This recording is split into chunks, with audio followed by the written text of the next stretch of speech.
What if the reason you feel exhausted after being around people isn't because you're weak, but because you're seeing everything they're trying to hide? Carl Jung called this the most dangerous psychological gift a person can possess. The ability to perceive what others are unconscious of, and the unbearable cost of carrying that truth alone. In 2025, more people than ever are feeling isolated, misunderstood, and overwhelmed.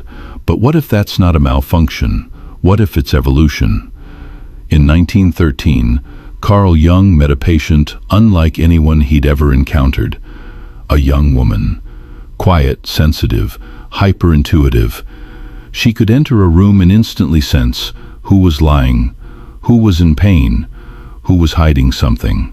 She didn't guess. She knew. She saw behind every mask. She absorbed unspoken emotions. She felt tension that no one else noticed, and it destroyed her. She couldn't hold friendships.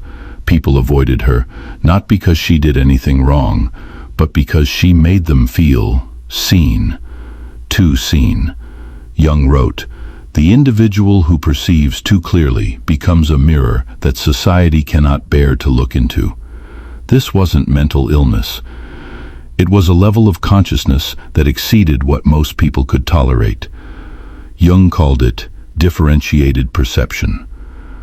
Today we might call it empathy or sensitivity, but Jung saw something deeper. This woman wasn't just emotional. She was absorbing the unconscious content of others, taking in their fears, projections, and shadows as if they were her own. And it came with a cost, a heavy one. Jung identified 3 dangers of seeing too much. 1. Isolation. People feel exposed around you.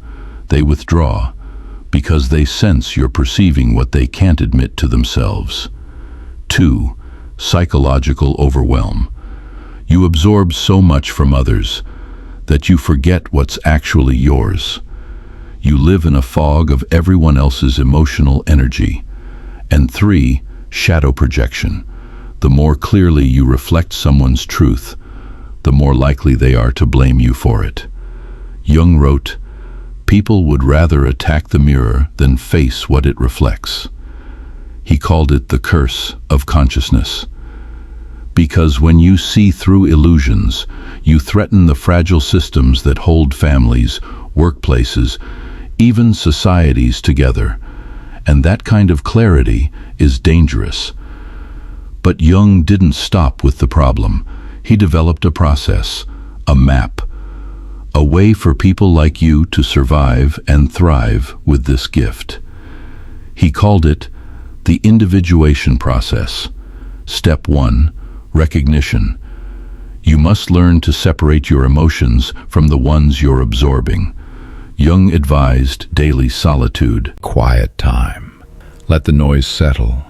Ask yourself, is this mine or someone else's? Step 2, shadow integration. If you haven't faced your own darkness, you'll constantly be disturbed by it in others.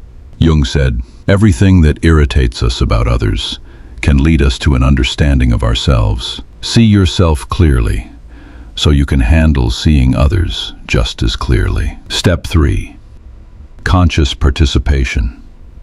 Don't suppress your gift, but don't throw it at people either. Offer your insight gently. Find people who want to see what you see, people who can hold it without running. Because this isn't just about you. In 2025, humanity is overwhelmed with noise, surface-level thinking, false confidence. But people like you carry depth. You notice what's missing. You feel what isn't being said. Jung called people like you the conscious minority. You are not broken. You are early. If you felt like you live in a different world, that's because in some ways you do. You're ahead of the curve, born with a gift meant not for comfort, but for transformation. The gift of seeing everything is not the danger. The danger is never learning how to use it. You're not too much. You're exactly what this next chapter of humanity needs. So tell me in the comments, which of Jung's 4 types of perceivers do you relate to most? Let's find the others who see what we see. And if you're ready to take this deeper, watch my next video on the 7 psychological traps that destroy highly sensitive minds. Because it's not enough to see. You need to survive what you see and become someone who can use it wisely. Your gift isn't your burden. Your unconscious relationship to your gift is.